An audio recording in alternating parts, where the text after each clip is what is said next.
Mukunda jewellers మొట్టమొదటి factory outlet ఇప్పుడు కూకట్పల్లి, కొత్తపేట్, సోమాజిగూడ మరియు ఖమ్మంలో. Welcome to Suman TV. నేను మీ సుమన్ టీవీ నాగ్. కోల్కతా ఇన్సిడెంట్కి సంబంధించి కనుక మనం చూస్తే ఇప్పటికే 35 రోజులు కావస్తోంది. అయినా సరే దానికి సంబంధించినటువంటి వాటిలో జస్టిస్ జరుగుతుందా, రాదా, వస్తుందా, లేదా అనేటువంటి దాని మీద ఆసక్తి అయితే రోజు రోజుకు పెరుగుతూ వస్తూ ఉంది. ఇప్పటికే ప్రొటెస్టెంట్స్ బయటకు వచ్చి, వీధి మీదకి వచ్చి చాలామంది నిరసనకారులు ఒక్కొక్కళ్ళు ఒక్కొక్క రకంగా వాళ్ళ నిరసనని తెలుపుతూనే ఉన్నారు. అంటే వీధి లైట్ల దగ్గరకు వచ్చి కొంతమంది నిరసన తెలుపుతూ ఉన్నారు, రోడ్ల మీదకి వచ్చేసారు. అండ్ దాంతోపాటు మన రీసెంట్గా మనం చూస్తే నభన్నాని మొత్తం చుట్టుముట్టడం కూడా జరిగింది. అయినా సరే మమతా బెనర్జీ ఎక్కడా తగ్గటం లేదు దీనికి సంబంధించినటువంటి విషయంలో. జస్టిస్ ఎప్పుడు జరుగుతుంది అని అంటే చాలా తెలివిగా ఒక స్టేట్మెంట్ని ఆవిడ వాడటం జరిగింది. అంటే అందరికీ నా చైర్ కావాలి, ఓకే, ఇందులో జస్టిస్ కావాల్సినటువంటి అవసరం లేదనుకుంటాను అనుకొని చాలా తెలివిగా మాట్లాడటం జరిగింది. ఇటువైపు కొంతమంది నిరసనకారులు చెప్పేటువంటి ఒక మాట ఏంటి అని అంటే, ఆవిడ చైర్ మాకెందుకు, న్యాయం జరిగితే చాలు కదా అని చెప్పేసి కొంతమంది డాక్టర్స్ కూడా మాట్లాడటం జరుగుతుంది. బెంగాల్ అంతా అదే కోరుకుంటూ ఉంది. అయినా సరే జస్టిస్ డిలే అవుతుంది. ఓవైపు సిబిఐ పాయింట్ ఆఫ్ వ్యూ నుంచి చూసినప్పుడు పాలిగ్రఫీ టెస్ట్లని, నార్కో టెస్ట్లని, వీటికి సంబంధించింది ఏ విధంగా జరుగుతూనే ఉంది. అండ్ కొన్ని ఈడీ రైట్స్ కూడా సందీప్ ఘోష్ మీద జరగడం జరిగింది. అటువైపు చూస్తే సంజయ్ రాయ్ బెయిల్ కోసం కవితా సర్కార్ అడ్వకేట్ ఎవరైతే ఉన్నారో, ఈ అక్యూజ్డ్ అడ్వకేట్ ఎవరైతే ఉన్నారో కవితా సర్కార్, ఆవిడేమో బెయిల్ కోసం ప్రయత్నం చేస్తూ ఉంది. ఈ కేసుకి ఏ విధంగా ఉండే అవకాశం ఉంది, ఇది ఏ విధంగా ముందుకెళ్ళే అవకాశం ఉంది, న్యాయం వస్తుందా రాదా, లీగల్లీ కనుక మనం చూసుకుంటే, అంటే లీగల్ పాయింట్ ఆఫ్ వ్యూలో నుంచి చూసేటప్పుడు ఎందుకు జస్టిస్ అనేది డిలే అవుతూ వస్తుంది అనేది ఈరోజు మనతో పాటు హైకోర్టు అడ్వకేట్ రవీంద్రనాథ్ గారు ఉన్నారు. అది వారి మాటలో అడిగి తెలుసుకుందాం. Hello sir. హాయ్ అండి నాగరాజు గారు. సార్, ఇప్పటికీ 35 రోజులు కావస్తుందండి. నిరసన రెగ్యులర్గా జరుగుతూనే ఉంది. దీని మీద రాష్ట్రపతి స్పందించడం జరిగింది, గవర్నర్ స్పందించడం జరిగింది. దాంతోపాటు వాళ్ళ మీడియా సంస్థలు గగ్గులు పెడుతున్నాయి దీనికి సంబంధించి. ఎలా అనంటే న్యాయం చేయండి, న్యాయం చేయండి, న్యాయం చేయండి అని చెప్పేసి. కానీ మమతా బెనర్జీ మాత్రం స్టేట్మెంట్ మీద స్టేట్మెంట్ మారుస్తూ, దాంతోపాటు అంటే మన కాళ్ళబేరానికి వెళ్ళి కూడా ఇంకొక పాజిటివ్ స్టేట్మెంట్ తనకు అనుకూలంగా మార్చుకోవటం, సింపతి కోసం అని చెప్పేసి మార్చుకోవటం జరిగింది. అసలు దీనికి న్యాయం ఎప్పుడు, ఎక్కడ, ఏ విధంగా ఉండే అవకాశం ఉంటుందంటారు? అంటే లీగల్ పాయింట్ ఆఫ్ వ్యూ నుంచి చూసేటప్పుడు as a advocate, being advocate, మీరు ఏం చెప్తారు దీనికి? నాగరాజు గారు, ప్రత్యేకంగా ఈ Kolkata rape and murder case సంబంధించి రకరకాల కోణాలుగా నేను చూడాల్సిన అవసరం వస్తుందండి. ఒకటి రాజకీయ కోణం. మమతా బెనర్జీ గారికి అక్కడ ఎవరైతే నిరసన తెలుపుతుంటే ప్రొటెస్టర్స్ మధ్య జరుగుతుంటే ఒక రకమైన కాన్స్పిరసీ, ఒక రకమైన ఇష్యూ. రెండవది న్యాయస్థానాల్లో ఉన్నటువంటి ఈ కేసుకు సంబంధించి. మూడో కోణం ఏంటంటే, ఎవరైతే మనం ఎక్స్ ప్రిన్సిపల్ అని చెప్పామో సందీప్ ఘోష్ మీద ఉన్నటువంటి ఫినాన్షియల్ ఇర్రెగ్యులారిటీస్ కావచ్చు, ఈడీ రైట్స్ కావచ్చు, అది వేరే ఇష్యూస్. సో 3 రకాల కోణాల్లో ఇష్యూ జరుగుతుంది. ఇప్పుడు ఏమైంది, ఏదైతే సంఘటన జరిగిందో ఆగస్టు 9న, ఏదైతే మార్నింగ్ 9:30కి అమ్మాయి ఎవరైతే విక్టిమ్ అంటా మనం అభయ అనే అమ్మాయి జరిగిన దాడి మీద సంబంధించి న్యాయస్థానాల్లో విషయం ఉంది. ఇక్కడ న్యాయస్థానాలు ఏం చెప్తున్నాయి అన్న దాని మీద మొత్తం ఆధారపడి ఉంటుంది. ఈ విషయం తెలియక చాలామంది కన్ఫ్యూజ్ అయిపోతున్నారు. తొందరగా రావాలి జడ్జిమెంట్, తొందరగా వస్తే బాగుంటుంది, ఆ అమ్మాయికి న్యాయం చేసిన వాళ్ళం అవుతామని. సాధారణంగా మనం అలా కోరుకోవడం సహజమే. కానీ మన న్యాయస్థానాలకు కొన్ని విధి విధానాలు ఏర్పాటు చేయబడి ఉన్నాయి ఆల్రెడీ మన కోర్టులు. ఇందులో ఆగస్టు 14వ తారీఖు నాటికి ఈ సిబిఐ వాళ్ళకి హ్యాండ్ ఓవర్ చేయడం జరిగింది. సిబిఐ అనేది ఒక ప్రత్యేక దర్యాప్తు సంస్థ. ఎందుకంటే లోకల్ పోలీసుల యొక్క దర్యాప్తు సంస్థల మీద నమ్మకం లేక హైకోర్టు ఏం చేశారు, సిబిఐకి ఈ యొక్క కేసును ఫార్వర్డ్ చేయడం జరిగింది. 9వ తారీఖు జరిగింది. 9 నుంచి 9, 10, 11 2-3 రోజుల పాటు కూడా ఇక్కడ వీళ్ళ చేతుల్లో ఉంది కేసు. దీన్ని 14వ తారీఖు నాడు సిబిఐకి హ్యాండ్ ఓవర్ చేయడం జరిగింది. సిబిఐ వాళ్ళు దర్యాప్తు ఎప్పుడు తీసుకున్నారు, 5 రోజుల తర్వాత దీని యొక్క కేసుని హ్యాండ్ ఓవర్ చేసుకున్నారు. సిబిఐ అనేది పూర్తిగా ఒక సమగ్రమైనటువంటి నివేదిక ఇవ్వాలి. చాలామంది కోరుతుంది ఏంటంటే, ఒక ఛార్జ్షీట్ ఇప్పటిదాకా ఫైల్ చేయలేదు అని. మీరు చెప్పేదాన్ని టెక్నికల్గా మాట్లాడాలంటే, ఇప్పటిదాకా ఎక్యూజ్డ్ మీద ఒక ఛార్జ్షీట్ కూడా ఫైల్ చేయలేదు. ఎవరైతే ప్రధాన నిందితుడు అనుకున్నామో అతను తీసుకెళ్లి కస్టడీలో తీసుకున్నారు, పోలీస్ కస్టడీ అయిపోయింది, జ్యుడిషియల్ కస్టడీలో ఉన్నాడు, ఆయన మీద ఇంట్రాగేషన్స్, ఇన్వెస్టిగేషన్స్ జరుగుతున్నాయి. ఇది ఒక కోణం.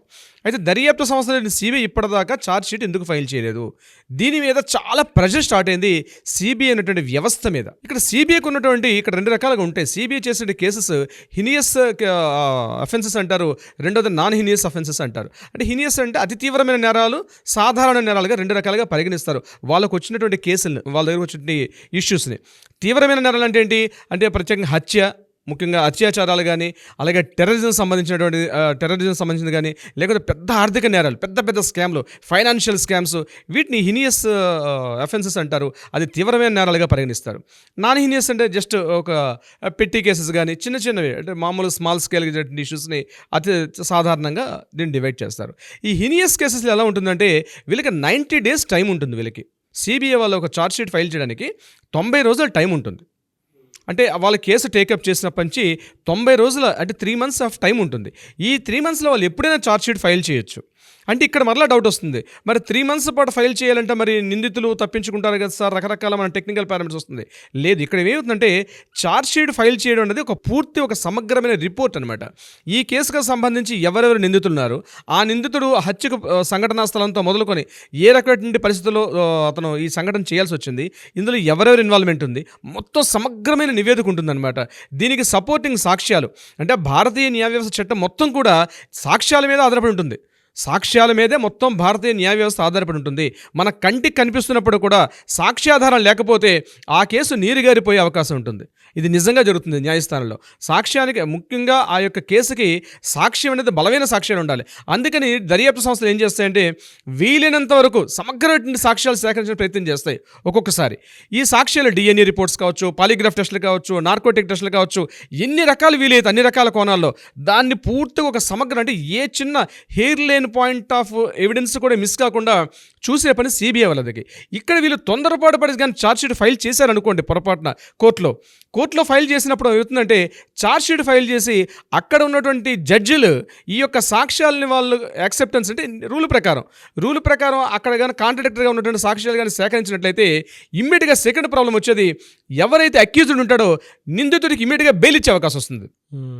ఛార్జ్ షీట్ ఫైల్ చేయనంత వరకు కాలం కూడా ఇతనికి బెయిల్ ఇచ్చే అవకాశం ఉండదు. కొన్ని సర్కమ్స్టాన్సెస్లో ఎప్పుడైతే ఛార్జ్ షీట్ ఫైల్ చేసినప్పుడు ఆ చేసిన ఛార్జ్ షీట్ వాళ్ళు యాక్సెప్ట్ చేయొచ్చు, చేయకపోవచ్చు జడ్జెస్. అక్కడ ఒకవేళ ఛార్జ్ షీట్ బలంగా లేదు మరలా చేయమని చెప్పి జడ్జెస్ మళ్ళీ రిజెక్ట్ చేసే అవకాశం ఉంటుంది. అయితే రిజెక్ట్ చేసే సందర్భంలో నిందితుడిని ఇంకా ఎక్కువ రోజుల పాటు జైల్లో పెట్టకుండా ఇతడికి బెయిల్ ఇచ్చే అవకాశం ఉంటుంది. This is the fundamental rule in the కోర్టులో.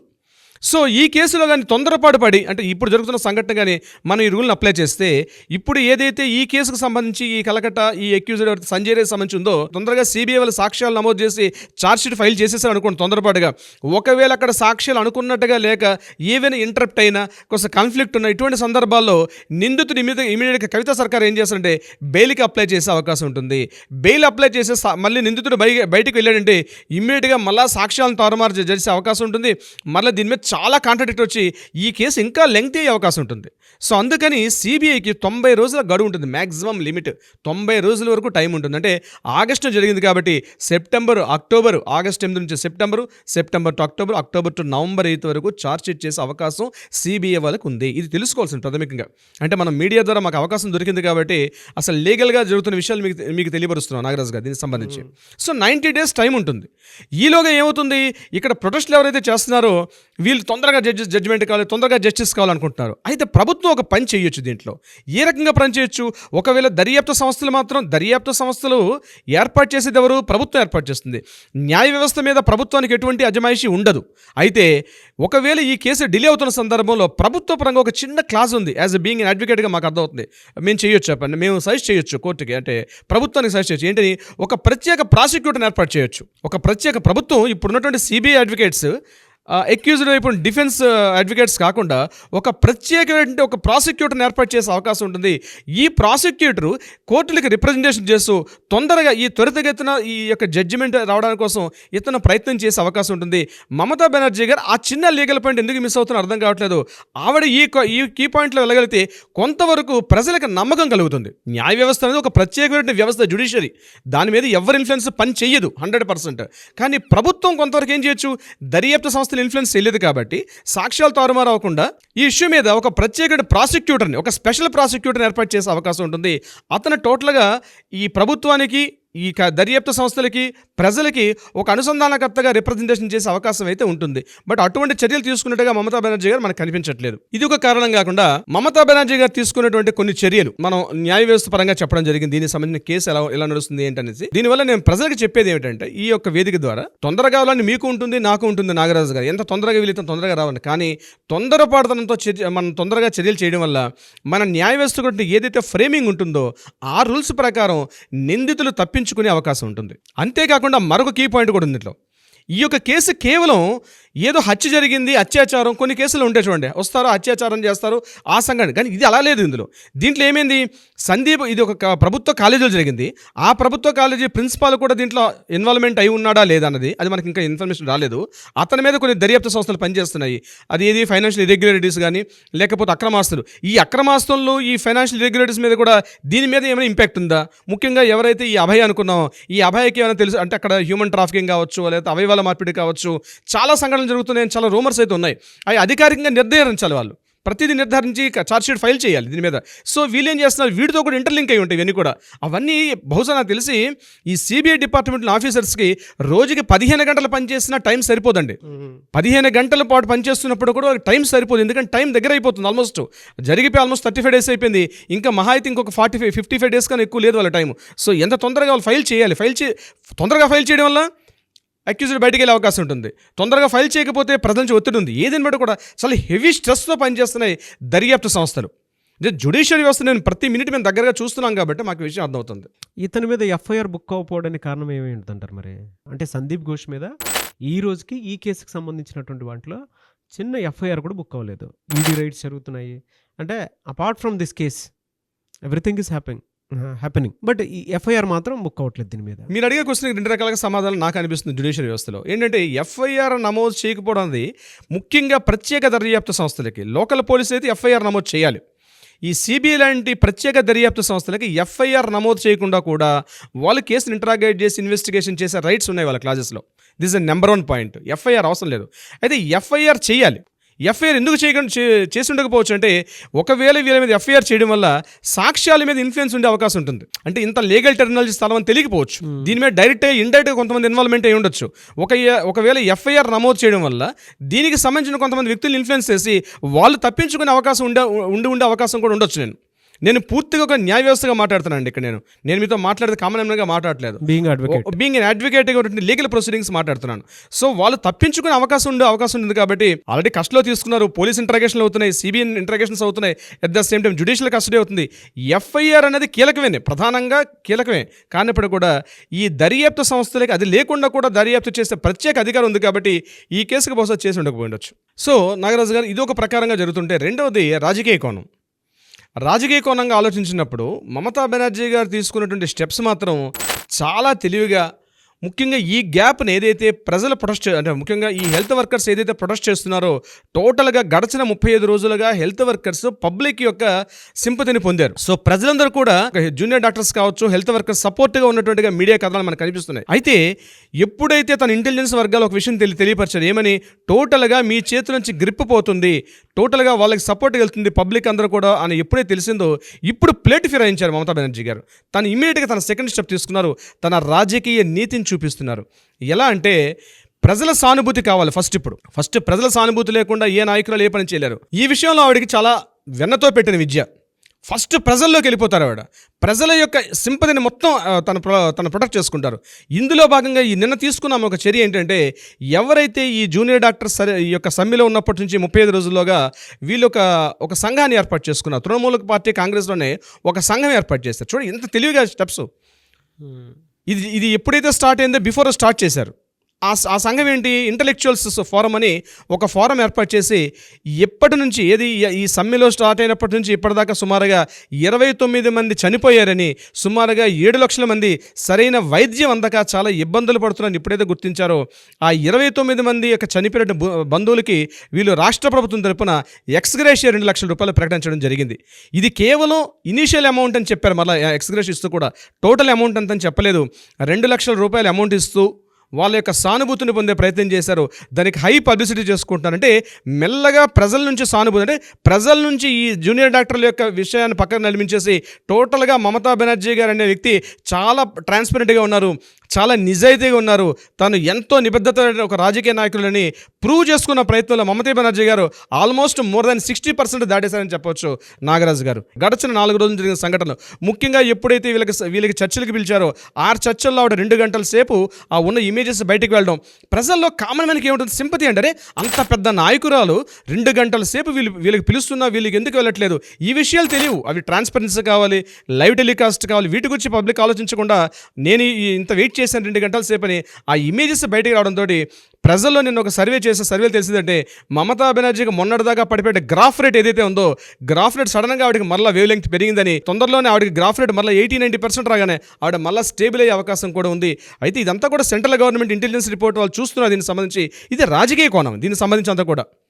అయితే దీనికి సంబంధించి దుర్గా పూజ కూడా, దుర్గా నవరాత్రులు కూడా దగ్గరగా వస్తున్నాయి కాబట్టి దీనికి సంబంధించి వీళ్ళందరినీ కూడా ఇవి కాదు మనం దుర్గా నవరాత్రులు అందరూ పార్టిసిపేట్ చేయండి. ఎందుకంటే వెస్ట్ బెంగాల్ ప్రాంతంలో దుర్గా నవరాత్రులు అంతే రాష్ట్ర వ్యాప్తంగా సంవత్సరంలో మొత్తం కూడా ఈ యొక్క నవరాత్రుల కోసం వాళ్ళు చూస్తుంటారు. చాలా అద్భుతంగా కొన్ని కోట్ల రూపాయలు ఖర్చు పెడతారు. రాష్ట్ర ప్రభుత్వం నుంచి కూడా ప్రతి ఏడాది ప్రతి పెండల్ అంటే ఒక సంఘానికి 85,000 రూపాయలు వాళ్ళకి చెల్లిస్తూ ఉంటారు. ప్రతి చిన్న కమిటీస్కి. ఇప్పుడు మనకి ఎలా అయితే హైదరాబాద్లో గణేష్ కమిటీలు ఎలా ఉంటాయో, ప్రధాన గణేష్ ఉత్సవ కమిటీ కాకుండా ఎక్కడెక్కడైతే పెండల్స్ గడిచిన కొన్ని 56 సంవత్సరాలు చేస్తారో రాష్ట్ర ప్రభుత్వం కొంత అమౌంట్స్ ఇస్తుంటుంది. అదేవిధంగా వెస్ట్ బెంగాల్లో ప్రతి పెండెంట్కి అంటే ప్రతి పెండల్ అంటే చిన్న సమూహాలు వాళ్ళకి 85,000 రూపాయలు అమౌంట్ ఇస్తూ వస్తుంది. ఆ అమౌంట్ ఇప్పుడు ఇంక్రీజ్ చేసింది ఆవిడ. ఓకే, ఆ అమౌంట్ ఇంక్రీజ్ చేశారు. ఇది కాకుండా ముందుగా మీ వీళ్ళని కూడా పిలిపిస్తే మీరు రండి మనం దుర్గా పూజ యాక్టివిటీస్లో పార్టిసిపేట్ చేద్దామని చెప్పి ఇన్వైట్ చేయడం. సో ఇదంతా కూడా ఏంటంటే రాజకీయ కోణం. ఇదంతా కూడా చేసేది మొత్తం ఏదైనప్పుడు కూడా న్యాయ వ్యవస్థలో ఆ వ్యవస్థను నడిపిస్తున్నారు. ఇక్కడ రాజకీయ వ్యవస్థ ఎట్లా ఉంది, ఏదేమైనప్పుడు కూడా వెస్ట్ బెంగాల్ వైపు మాత్రం అందరు చూపైతే నిలబడి ఉంది నాగరాజు గారు. ఆ 2 డేస్లో దీనికి సంబంధించినటువంటి ఎమోషన్స్ ఏవైతే ఉన్నాయో డెఫినెట్గా బయటపడతాయని. అండ్ రేపు మంగళవారం జరిగేటువంటి సుప్రీంకోర్టు ట్రయల్స్ అవనివ్వండి, లేదంటే హీరింగ్స్ అవనివ్వండి, ఏదున్నా సరే కొన్ని కీలక అంశాలు అయితే బయటపడతాయి, నో డౌట్. అండ్ ఈ రోజు రేపట్లో మమతా బెనర్జీ ఇచ్చినటువంటి ఒక స్టేట్మెంట్ మీద ప్రొటెస్టెంట్స్ ఏం చేస్తారో అనేది కూడా చాలా ఉధృతంగా మారేటువంటి అవకాశం అయితే చాలా డెఫినెట్గా ఉంటుంది, నో డౌట్. అయితే ఏదేమైనా సరే we want justice, we demand justice. డెఫినెట్గా దీనికి సంబంధించినటువంటి వాటిలో మన ఇంట్లో సమస్యగా ప్రతి ఒక్కరు ఎదురు చూస్తూ ఉన్నారు. అండ్ ఈ రోజుకి కూడా మనతో పాటు మన ఆడియన్స్ అయితే రవీంద్రనాథ్ గారు అండ్ నాగరాజ్ గారు, థ్యాంక్ యూ సో మచ్. ఎప్పటికప్పుడు దీనికి సంబంధించిన అప్డేట్స్ ఇస్తూ ఉన్నారు. గ్రేట్ నాలెడ్జ్ అని చెప్పేసి అంటూ ఉన్నారు. అయితే కొంతమంది డైరెక్ట్గా మీకే ఇటువంటి కేసెస్ ఏమైనా ఉంటే డైరెక్ట్గా మీ చేతిలోనే పెడదామని చెప్పేసి మాట్లాడినటువంటి వాళ్ళు కూడా ఉన్నారు. సో వాళ్ళకు కూడా ఆ న్యాయం చేయడానికి మీరు సిద్ధమయ్యారు. Again hats off to you and thank you so much Ravindranath garu. Thank you so much Nagaraju గారు.